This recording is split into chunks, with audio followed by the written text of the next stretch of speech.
وابتغ فيما آتاك الله Aula TV, الدار saluran media Islami. Bismillahirrahmanirrahim. Assalamualaikum warahmatullahi wabarakatuh. Innal hamdalillah nahmaduhu wa nasta'inuhu wa nastaghfiruh wa na'udzu billahi min syururi anfusina wa min sayyiati a'malina. May yahdihillahu fala mudilla lahu wa may yudlil fala hadiyalah. Ashhadu an la ilaha illallah wahdahu la syarikalah wa ashhadu anna Muhammadan abduhu wa rasuluh. Allahumma salli wa sallim ala nabiyyina Muhammadin wa ala alihi wa ashabihi wa man tabi'ahum bi ihsanin ila yaumiddin. Qala Allahu ta'ala ya ayyuhalladzina amanu taqullaha haqqa tuqatih wa la tamutunna illa wa antum muslimun.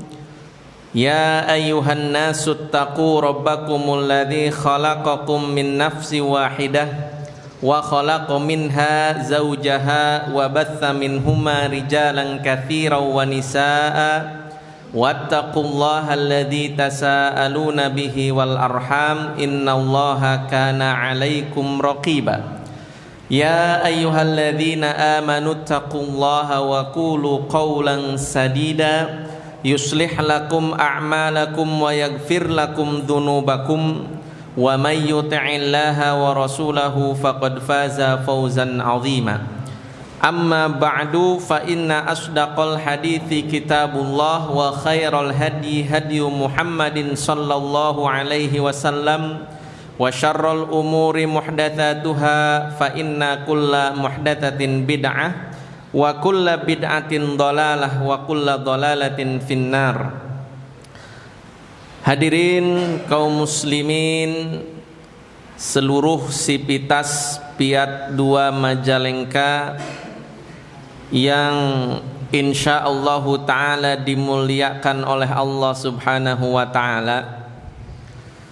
Pertama, tidak lupa kita bersyukur kepada Allah subhanahu wa ta'ala atas limpahan nikmat-nikmatnya. Wa in ta'uddu ni'matallahi la tuhsuha. Apabila kalian menghitung nikmat Allah subhanahu wa ta'ala maka la tuhsuha, niscaya kita tidak akan mampu untuk menghitung nikmat-nikmat Allah subhanahu wa ta'ala. Sering saya pribadi menyampaikan kepada seluruh sivitas Piat 2 Majalengka,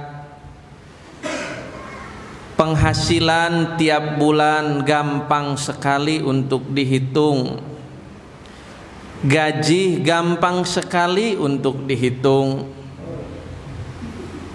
penghasilan harian gampang sekali untuk dihitung, penghasilan toko mini Al-Irsyad Piat 2 Majalengka mudah sekali untuk diaudit dan dihitung. Tetapi nikmat-nikmat Allah subhanahu wa ta'ala yang Allah berikan kepada kita, maka niscaya mustahil kita tidak akan mampu untuk menghitung nikmat-nikmat Allah subhanahu wa ta'ala. Maka sudah selayaknya dan seyogyanya kita selalu bersyukur atas nikmat-nikmat Allah subhanahu wa ta'ala. Begitu juga salawat beserta salam semoga selalu disampaikan kepada Nabiuna Muhammad sallallahu alaihi wasallam, yang mana beliau merupakan panutan kita, suri tauladan kita. Berkat jasa-jasa beliaulah alhamdulillah rabbil alamin kita semuanya mendapatkan hidayah, baik itu hidayah iman maupun hidayah Islam, yang mana hidayah ini dan nikmat ini merupakan nikmat terbesar yang mana tidak dimiliki oleh orang-orang kafir. Makan, minum, orang kafir makan, kita sama makan. Orang kafir minum, kita sama minum. Orang kafir berpakaian, kita juga berpakaian. Tapi keimanan mereka tidak memiliki. Maka daripada itu, alhamdulillah ala ni'matil iman wal Islam. Maka kita harus selalu bersyukur atas nikmat yang paling berharga ini, yaitu nikmat iman dan nikmat Islam. Bapak-bapak, AA yang saya hormati, saya di sini akan menyampaikan satu hadis Nabi Shallallahu Alaihi Wasallam, yang mana hadisnya insya Allah tidak panjang, namun hadisnya yang pendek saja. Tapi mudah-mudahan kita bisa banyak mengambil faidah dari hadis ini. Jadi hadis ini dari Abu Musa al-Ash'ari. Hadis ini hadis nomor 30 yang termaktub atau tertulis dalam kitab Bahjah Qulubil Abrar. An Abi Musa al-Ash'ari radhiyallahu anhu qala.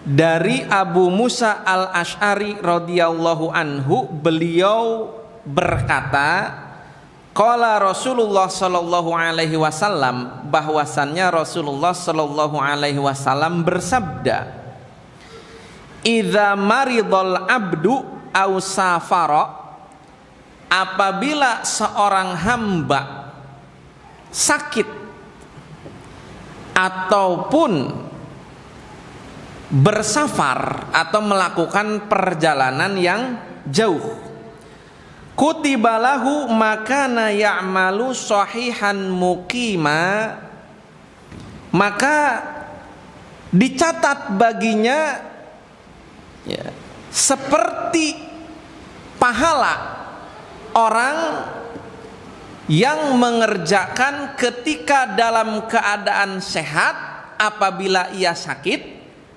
dan seperti pahala orang yang berada ya di satu daerah, dalam artian orang mukim ya, meskipun ia dalam keadaan bersafar.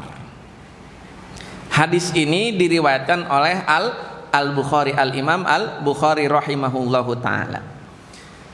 Jadi maksudnya seperti apa ya, ketika orang itu sakit ya, tentunya seorang hamba ini tidak bisa mengerjakan amalan seperti ia mengerjakan ketika sehat.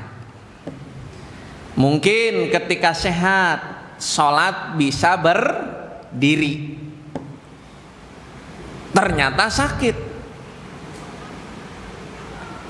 panas tea, tipalitek tea, keseleo tea, dan lain sebagainya, sehingga tidak bisa melaksanakan sholat dengan berdiri. Otomatis tidak maksimal, tidak seperti yang mengerjakan sholat ketika sehat. Nah, maka ya, ketika ia memiliki kebiasaan ya, sholat dengan maksimal, ataupun kebiasaan dia sholat berjamaah, kebiasaan dia seperti itu, kemudian ditimpa sakit sehingga dia tidak bisa melakukan maksimal. Tadinya yang bisa berdiri tidak bisa berdiri, yang biasa berjamaah akhirnya tidak berjamaah karena tadi sakit. Maka dicatatlah pahala baginya seperti pahala ketika ia sedang melakukan ibadah atau melakukan amalan dalam keadaan sehat, dengan catatan kebiasaan dia ketika sehat ya seperti itu. Kebiasaan dia ketika sehat berarti misalkan berjamaah seperti itu. Maka habitnya dia itu ketika sehat seperti apa, maka ketika dia sakit Meskipun ibadahnya tidak maksimal, tapi diberikan pahala yang maksimal seperti kebiasaan dia sedang dalam keadaan sehat. Begitu juga ketika seorang hamba itu sedang melakukan safar atau perjalanan jauh.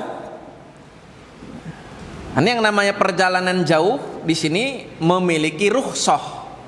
Ya. Yang sholatnya lengkap bisa dikosor. Memiliki rukhsah.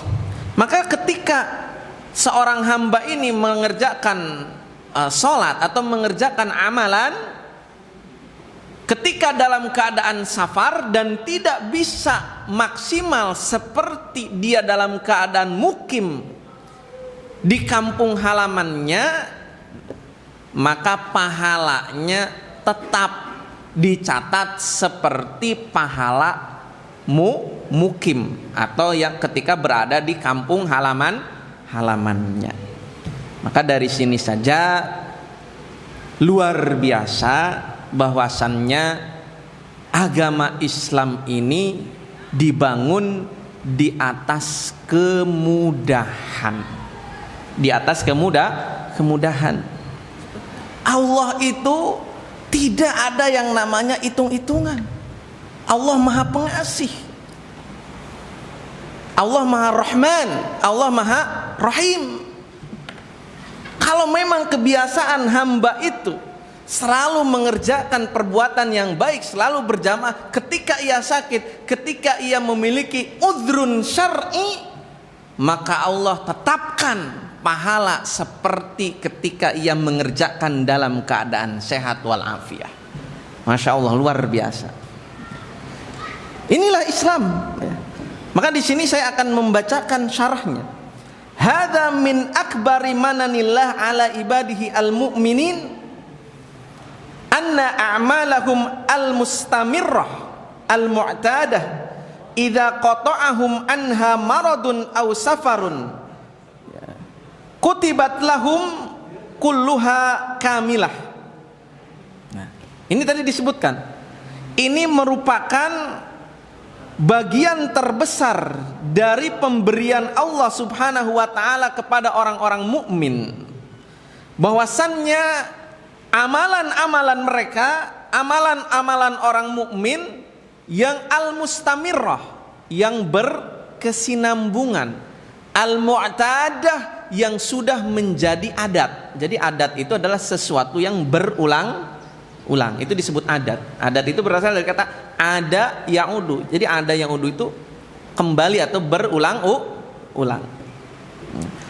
Kalau perbuatan amalan-amalan tersebut sudah berulang-ulang dan berkesinambungan, ketika terputus disebabkan oleh sakit atau disebabkan oleh safar, maka amalan tersebut akan ditulis atau dicatat seluruhnya secara kamilah, secara sempurna, meskipun yang dikerjakan kurang.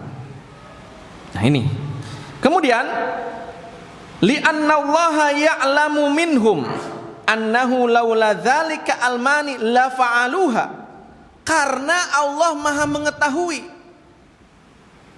Kenapa sih kok dicatat amalannya atau pahalanya dicatat dengan pahala yang sempurna padahal dia mengerjakan tidak maksimal? Karena Allah Subhanahu wa taala Maha mengetahui keadaan hambanya. Maha mengetahui keadaan hambanya. Kalaulah tidak ada penghalang bagi hamba tersebut, niscaya hamba tersebut akan mengerjakannya secara lengkap dan totalitas. Nah, ini fayu'tihim ta'ala biniyatihim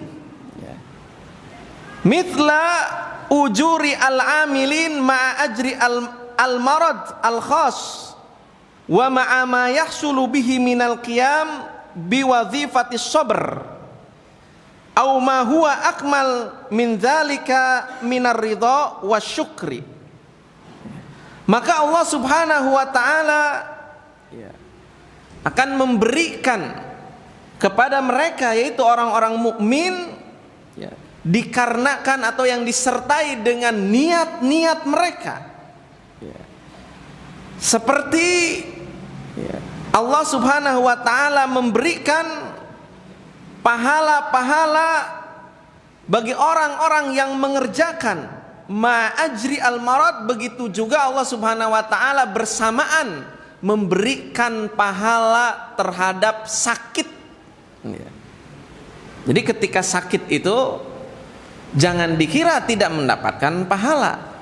Itu mendapatkan pahala dengan catatan apa? Dengan catatan seorang hamba bisa bersabar atas sakitnya, ya. Kemudian juga, ya, Allah Subhanahu wa ta'ala akan memberikan pahala yang lebih sempurna ketika seseorang melakukannya dengan rasa ridho dan rasa syukur. Kemudian wa yadkhulu fi hadzal hadits anna man fa'ala al-ibadah ala wajhin naqisin wa huwa ya'jazu an fi'liha ala al-wajhi al-akmal fa inna Allaha yukmilu lahu biniyatihi ma kana yaf'aluhu law qadara alaihi fa innal ajza an mukmilatil ibadat nau'un marad wallahu alam. Maka di sini termasuk dalam hadis ini juga bahwasannya barang siapa yang mengerjakan ibadah, ya, yang tidak sempurna, ya, yang tidak sempurna, dikarenakan dia memiliki kelemahan dalam mengerjakannya, ya, maka Allah Subhanahu wa ta'ala, ya, akan menyempurnakan dengan niatnya. Karena tadi apa? Karena tadi mengerjakannya tidak sempurna. Allah Subhanahu wa ta'ala akan menyempurnakan, ya, dengan niat seorang hamba tersebut, dengan niat seorang hamba tersebut. Karena tadi, ya, seorang hamba, ya, ketika memiliki niat untuk mengerjakan sesuatu yang maksimal, namun pada akhirnya dia tidak mampu untuk maksimal, maka Allah Subhanahu wa ta'ala akan melengkapi pahalanya seperti pahala orang yang mengerjakan secara maksimal. Itu tadi. Maka dalam hadis yang lain kan disebutkan, ya, dalam hadis yang lain disebutkan bahwasannya wasaddidu wa qaribu wa abshiru. Maka kata Nabi Shallallahu Alaihi Wasallam, wasaddidu. Saddidu di sini maksudnya apa? Kerjakanlah ibadah itu dengan maksimal. Kalau kalian tidak mampu mengerjakan dengan maksimal, maka qaribu, minimal mendekati maksimal. Wa abshiru, dan berilah kabar gembira, ya, bagi orang yang mengerjakan ibadah meskipun tidak maksimal, tapi mendapatkan pahala yang maksimal, ya. Nah, itu terusan hadisnya, wasta'inu, ya, birrauhati, wasta'inu birrauhati, ya, di waktu ar-rauhah, ya, bil ghudwati, wasta'inu bil ghudwati warauhati wa syai'im minad dulajati. Maka manfaatkanlah waktu apa? Bil ghudwah, waktu pagi, kemudian akhir waktu siang, dan di waktu sore. Nah, ini kata Nabi Shallallahu Alaihi Wasallam untuk beribadah kepada Allah Subhanahu wa ta'ala. Jadi inti dari hadis ini, maka berbahagialah menjadi seorang yang mukmin, ya, menjadi orang yang mukmin, maka berbahagialah. Kenapa? Karena di balik itu terdapat pahala-pahala yang luar biasa, meskipun ada yang disebut penghalang, ya. Dan berbahagialah orang yang memiliki habit yang baik atau kebiasaan yang baik, ketika ia ditimpa sesuatu dia tidak bisa melakukan perbuatan yang maksimal, namun pahalanya diberikan pahala yang maksimal. Maka itu tadi ya. Maka berbuatlah maksimal. Ketika ada penghalang tidak bisa berbuat maksimal, maka itu tidak akan sia-sia. Pahalanya tetap maksimal. Maka ini merupakan bentuk ya bahwasannya Allah itu Maha Rahman, bahwasannya Allah itu Maha Rahim kepada kita semua. Itu tadi. Jadi hanya Allah Subhanahu wa taala lah yang tidak pernah hitung-hitungan kepada hambanya. Banyak orang yang kufur kepada Allah Subhanahu wa taala, yang kufur nikmah. Banyak orang yang ingkar kepada Allah Subhanahu wa taala, namun Allah tidak henti-hentinya menggelontorkan nikmah. Luar biasa. Inilah bukti bahwasannya agama Islam ini dibangun di atas atau berasaskan kemudahan. Syariah ini mabniyah alal yusri was suhulah. Syariat ini dibangun di atas kemudahan. Ya. Jadi Islam ini adalah mudah. Dari semua sektornya mudah, tidak sulit dan mampu untuk dikerjakan oleh siapapun. Tidak ada air bisa tayamum. Nah itu tadi. Ini mungkin yang bisa saya sampaikan ya. Mudah-mudahan bisa bermanfaat meskipun sangat singkat ya. Kita buka sesi pertanyaan. 1-2 penanya mangga seputar materi ataupun di luar materi gitu ya. Karena kayaknya kalau dengan sesi tanya jawab kita akan rasanya semakin dekat lah gitu. Semakin dekat, semakin erat gitu. Atau mungkin mau ngasih masukan atau mau ngasih koreksi, misalkan Kang Ripai, oh Ustadz kayaknya hadisnya salah yang antum sampaikan, yang benar begini-begini, ya boleh silahkan gitu kan. Ya kita, ya mangga. Naam. Perbuatan zalim ya. Misalkan pernah seseorang telah berbuat zalim kepada seseorang dan seseorang itu sudah meninggal. Nah, seorang itu sudah meninggal kemudian tidak sempat ya. Maksudnya belum sempat meminta maaf atau belum sempat menyelesaikan ya perkara kezaliman itu, maksudnya kepada orang yang bersangkutan, karena ini berhubungan dengan hak adami ya, dengan hak adami memang sudah tidak ada ya yang dizalimi ya. Tentunya wallahu alam bisawab, maka bertobatlah kepada Allah Subhanahu wa taala, bertobatlah kepada Allah Subhanahu wa taala, dan tentunya ya tadi ya dengan melakukan amalan-amalan kebaikan. Insyaallah innal hasanat yudhibnas sayyiat. Sungguh kebaikan-kebaikan itu dapat menghapuskan keburukan-keburukan yang pernah dilakukan. Tawa'at bi'is sayyi'atal hasanata tamhuha.